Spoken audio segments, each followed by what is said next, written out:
शिव तत्व कह रहा है, भगवान शंकर का चरित्र कह रहा है, शिव महापुराण की कथा कह रही है। बिंदी और मांग का सिंदूर, इन दोनों का मिलन हो रहा है, इन दोनों का मिलन, मांग के सिंदूर का और बिंदी का। अगर आपने देखा हो, यदि कोई बिहार साइड के अगर कोई हो तो उनके स्मरण में होगा कि बिहार की जो मेरी जीजियां हैं, बिहार की मेरी बेटियां, मेरी जीजियां, मेरी माताएं नासिका से महाराज जी सिंदूर भरना प्रारंभ करती हैं तो मांग के मध्य भाग तक सिंदूर भरती हैं। किसी ने देखा है? जम के तो बोलो जरा, देखा है आप लोगों ने? नासिका से सिंदूर भरना प्रारंभ करती हैं तो मध्य ये ब्रह्मांड तक सिंदूर को वो भरती है। अब आपके स्मरण में रहे तो भगवान शंकर ने कामदेव को भस्म किया, एक ज्योति से, एक प्रकाश से कामदेव जलकर भस्म हुआ। और कामदेव जब जलकर भस्म हो गए, कामदेव जब भस्म हो जाते हैं, भस्म होने के बाद कामदेव की साक्षी में जो ज्योति शंकर भगवान के नेत्र से निकली है, जो ज्योति निकली, जो प्रकाश निकला, जो ज्योति निकली, वो वापिस शिव में ही समा गई। पर जिस समय पर माता पार्वती जी के मांग में सिंदूर भरा जा रहा था और बिंदी से उस सिंदूर का जब मिलन मां के मस्तक की उस बिंदी से जब हो रहा था, तब एक ज्योति फिर वापस प्रकट हो गई थी, पुनः प्रकट हो, वापस।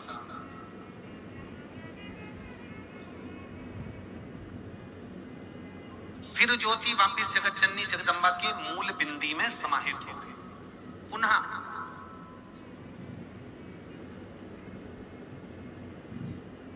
अब शिव में भी एक ज्योति है, माता जगत जननी जगदम्बा में भी एक ज्योति है, दोनों में ज्योति है। इसलिए मां जगत जननी जगदम्बा को ज्योता वाली कहते हैं और शिव जी को ज्योतिर्लिंग कहते हैं, दोनों का समावेश। उसको ज्योता वाली कहते हैं, उसको ज्योतिर्लिंग कहते हैं। अब इस क्रम को आगे बढ़ाया गया और जिस समय पर भगवान श्री शरणानंद कार्तिकेय जी महाराज रुष्ट होकर चले गए, कार्तिक बाबा जब रूठ कर चले गए, कार्तिकेय बाबा जब रुष्ट होकर चले गए, तब मां जगत जननी और भगवान शिव ने कार्तिकेय को ढूंढने के लिए अपन दोनों के ही बिंदु से उस ज्योति को प्रकट किया।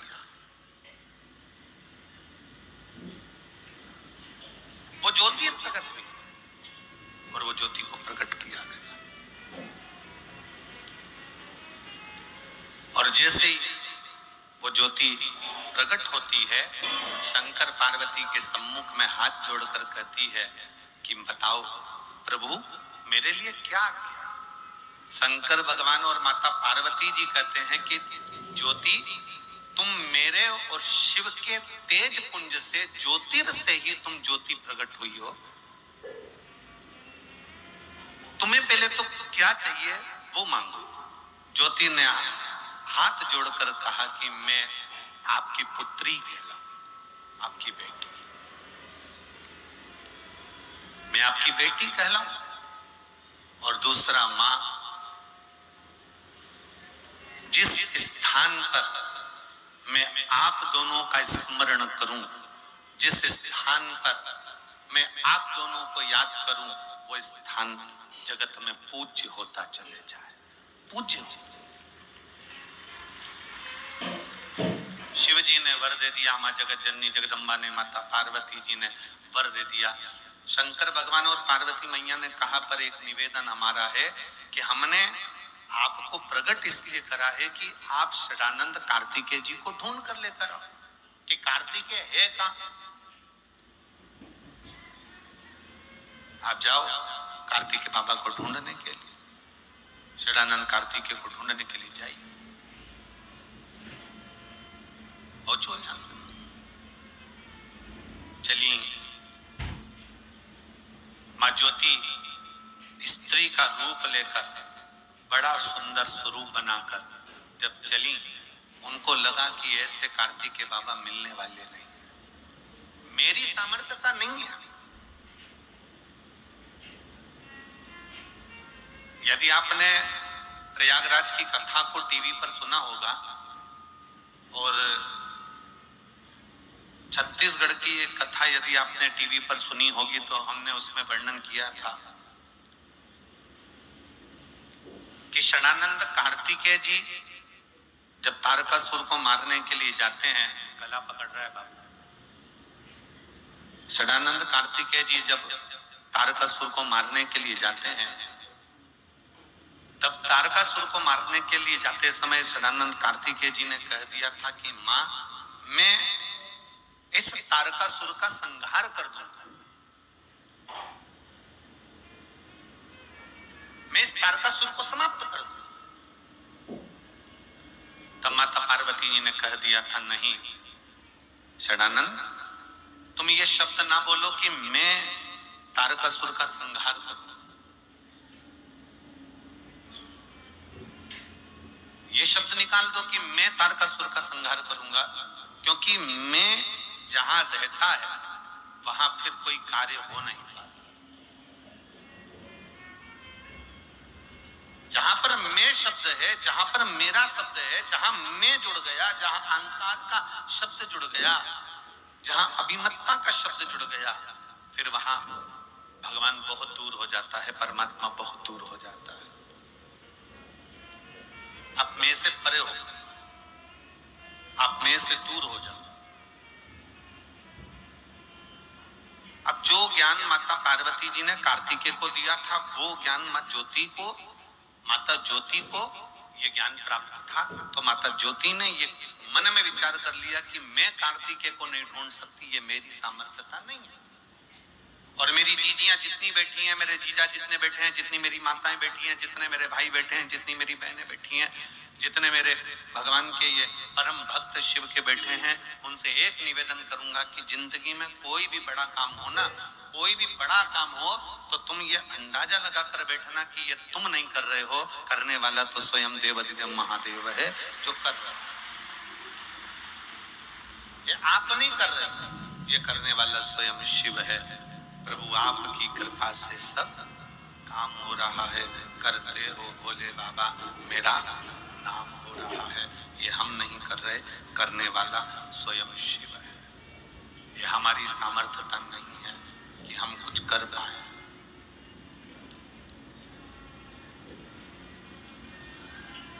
ये हमारी सामर्थ्यता नहीं है कि हम कुछ कर सकें। ये हमारी सामर्थ्यता नहीं है कि हम कुछ कर सकेंगे। शिव पर आश्रित होकर, भगवान शंकर के प्रति समर्पित होकर आप ये भाव प्रकट करें कि आप कुछ नहीं कर रहे हैं, करने वाला तो मेरा शिव है। और प्रभु आपकी कृपा से सब काम हो रहा। एक जनी इधर आओ, पहले इधर आओ। ज्योति को लगा कि ये मेरे बस की बात है। ज्योति को यह एहसास हो गया कि मैं कार्तिकेय जी को ढूंढूं, ये मेरे बस का नहीं है। मेरी सामर्थ्यता नहीं है कि मैं कार्तिकेय को ढूंढ सकूं। ये मेरी सामर्थ्यता नहीं कि मैं कार्तिकेय को ढूंढ पाऊं। हमारी सामर्थ्यता कार्तिकेय जी को ढूंढने की है ही नहीं। फिर कौन ढूंढेगा, कौन साधेगा? तब स्वयं ज्योति को लगा कि ढूंढने में अगर कोई सहायता कर सकते हैं तो केवल एक कर सकते हैं, और वो देव अधिदेव महादेव कर सकते हैं। उसके सिवाय कोई सहायता नहीं कर सकता। सहायता करेंगे तो केवल देव अधिदेव महादेव ही करेंगे। भगवान शंकर ही सहायक हो सकते हैं, इसके सिवा कोई सहायक नहीं हो सकता। ये ज्योति के मन में ये भाव प्रकट हो गया, ज्योति के मन में ये भाव प्रकट हो गया कि कोई सहायता करे ना करे, कोई सहायक हो ना हो, पर केवल एक देवाधिदेव महादेव एक ऐसे हैं जो सहायक बन सकते। और जो शिव महापुराण की कथा कर रही है, जो ज्योति ने ये विचार करा कि सहायक केवल देवाधिदेव महादेव हो सकते हैं, शंकर केवल सहायक हो सकते हैं, ये विचार अपने अंदर भी प्रकट कर,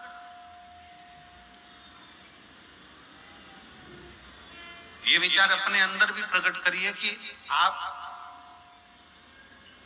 स्वयं कुछ नहीं, अगर करेंगे तो स्वयं देवाधिदेव महादेव स्वयं सहायक बनकर कार्य कर सकते, स्वयं देवाधिदेव महादेव। और आप चलो, आप संभालो।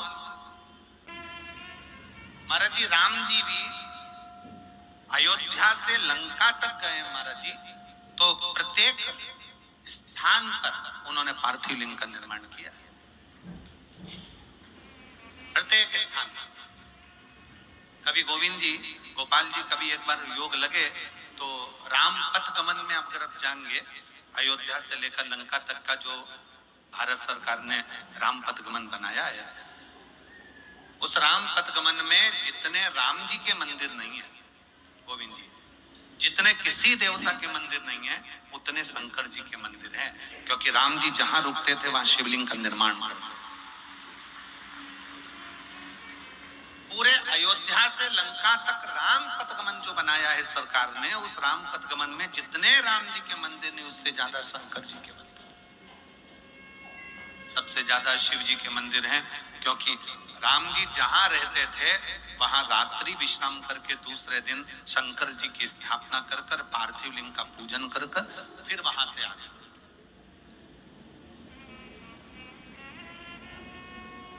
और महाराज जी कितना सुंदर वर्णन है, राम जी पार्थिव लिंग का पूजन कर रहे हैं, भगवान कृष्ण आए, उन्होंने भी पार्थिव लिंग का पूजन किया।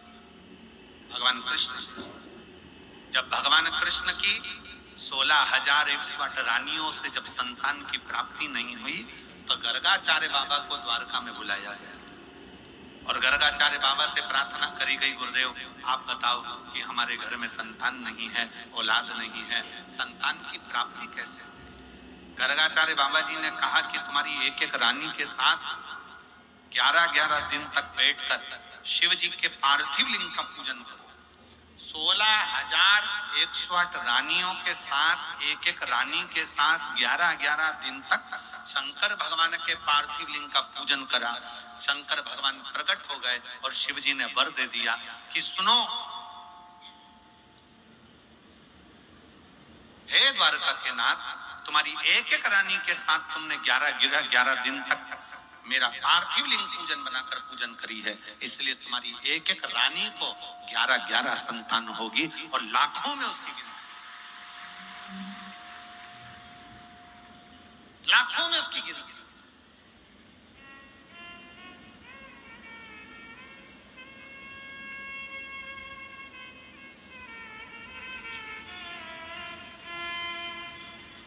अब इतनी बड़ी द्वारका में 16,108 रानियों से 11-11 बच्चों ने जन्म लिया, 10 लड़का और 1 लड़की प्रत्येक रानी के थे महाराज, प्रत्येक रानी के 10 लड़के और 1 लड़की थे।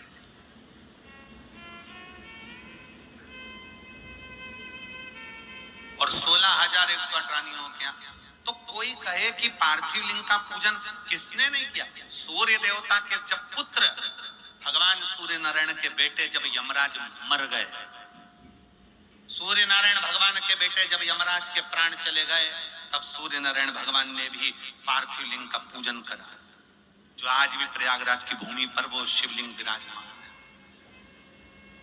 चंद्रदेव को काया का रोग हो गया, दक्ष प्रजापति ने श्राप दे दिया तेरी काया खराब होगी, चंद्रदेव ने सोमनाथ जी के रूप में पार्थिव शिवलिंग का पूजन करा। वो ये भगवान विष्णु जी के पास में से भगवान नारायण के यहां से जब लक्ष्मी जी ने भगवान नारायण को श्राप दे दिया। लक्ष्मी जी श्रृंगार करी थी और भगवान विष्णु हंस दिए। जैसे ही भगवान नारायण हंसे, लक्ष्मी जी को क्रोध आ गया कि आप मेरा सुंदर स्वरूप देखकर, मुझे देखकर घोड़े की तरह हंसे हो। मैं तुम्हें श्राप देती हूं नारायण, तुम्हारा सिर कटेगा और तुम्हें घोड़े का मुंह लगेगा। भगवान विष्णु को हयग्रीव अवतार लेना पड़ा, घोड़े का मुंह लगा है भगवान नारायण का। तब भगवान नारायण ने भी पार्थिव शिवलिंग का पूजन किया। ब्रह्मा जी जब माता का श्राप, सावित्री जी का श्राप जब ब्रह्मा जी को लग गया कि पूरे ब्रह्मांड में, पूरी पृथ्वी पर तुम्हारा कहीं मंदिर नहीं होगा, जब श्राप लगा, तब भगवान ब्रह्मदेव ने भी शंकर के पार्थिव लिंग का पूजन किया।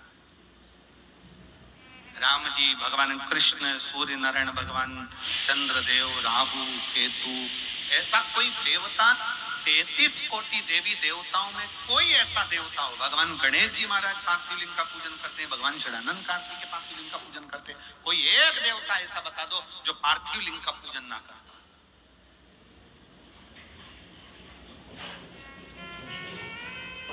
पार्थिव लिंग का पूजन का फल बहुत है, बहुत फल है। पार्थिव लिंग का पूजन करने वाले व्यक्ति कभी निष्फल नहीं हो सकते। और हम तो निवेदन करेंगे, जरूरी नहीं कि मिट्टी लेके घर के अंदर आओ, थाली में शिवलिंग बनाओ, तब जाकर तुम पूजन करोगे। तुम तो पूजन का चोपड़ा, क्या बोलते हैं यहाँ पर, पूजन का डब्बा, चोपड़ा क्या बोलते हैं, पूजन का डब्बा, जिसमें तुम्हारा पूजन का सामान रखा रहता है, उसको लेकर तुम अपने घर के बाहर छोटा सा जो गमला हो, जो भी गमला हो तुम्हारे यहाँ, जिस चीज का गमला हो, उस गमले में ही तुमने वहीं पर मिट्टी को उठाकर, थोड़ा सा मिट्टी को उठाकर उसका शिवलिंग बना लिया, वहीं पर जलाधारी बना ली, वहीं पर बैठकर उसकी पूजन कर ली, पूजन कर कर वहीं पे एक लोटा जल लेकर उसी का विसर्जन वहीं की वहीं कर दिया। कौन करा है कि घर में लाओ फिर बनाओ, वहीं करो, वहीं विसर्जन करो। पार्थिव पार्थिव है।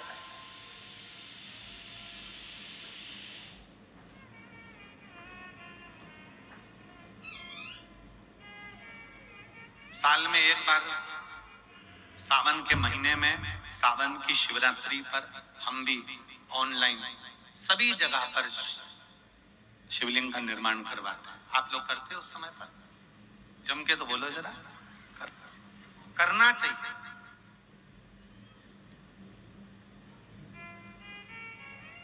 वो एक बार साल में इसलिए पार्थिव शिवलिंग का निर्माण करवा देते हैं कि अगर आपने साल भर नहीं भी करा तो कम से कम एक बार मेरा ओघड़दानी आपके घर के अंदर प्रवेश तो कर जाए और किसी ना किसी तरह से तुम्हारा दुख तो हर, तुम्हारा कष्ट तो हर। पार्थिव लिंग का प्रवेश तुम्हारे घर के अंदर। पार्थिव शिव कथा कर रही है, भगवान शंकर का चरित्र कर रहा। ज्योति विचार कर रही है, ज्योति के मन में ये भाव प्रकट हो गया कि मैं शिवलिंग का मैं करूं तो करूं क्या, तो मैं शंकर भगवान को अग्रण्य लेकर चलती हूं। तो ज्योति ने ये विचार कर लिया कि अब षडानंद कार्तिकेय जी को अगर कोई ढूंढ सकता है तो स्वयं ओघड़दानी शिव ही ढूंढ सकता है, स्वयं शिव के सिवा कोई नहीं। और फिर निवेदन ने मारा, भगवान शंकर की जो शरणागति है, शिव जी की जो कथा है, शंकर भगवान का जो भजन है, शिव का जो मंत्र जाप है, शिव का जो स्मरण है, वो हमको बल देता ही